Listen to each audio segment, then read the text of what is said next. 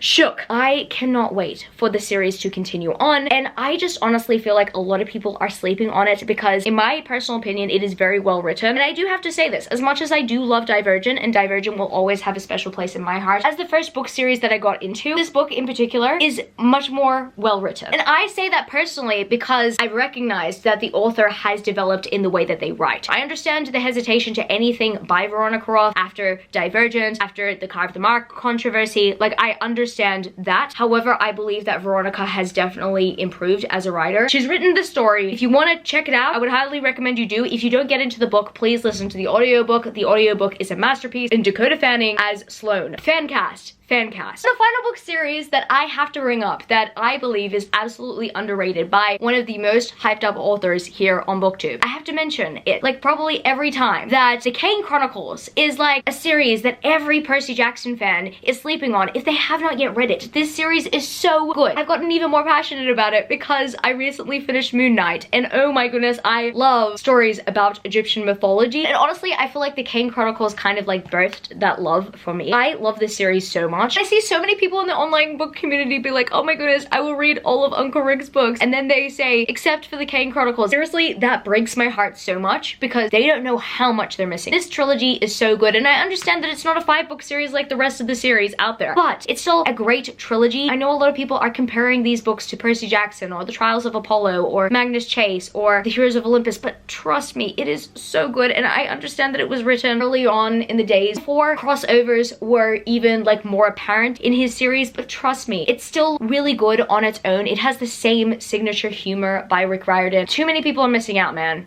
And you know what? that's your loss. So I guess that's gonna be it for this video today, book lovers. If you happen to stay till the end of the video, leave me the orange heart emoji. No apparent reason, I just need some love, and hey, I guess orange is the color of the day. If you happen to enjoy this video, don't forget to give it a thumbs up and subscribe to my channel if you haven't yet already. Join the amazing community of book lovers, and also I have social medias. I'm at GSwizzleBooks on Twitter and Instagram, and I'm also at Goodreads. That's www.goodreads.com/GSwizzle, and finally, I'm at TikTok. I'm at GSwizzle on TikTok if you want to follow me there for some bookish content. I love you, book lovers, and I will see you later. Peace. Started out with half and I flipped it into double. Started out with half and I flipped it into double.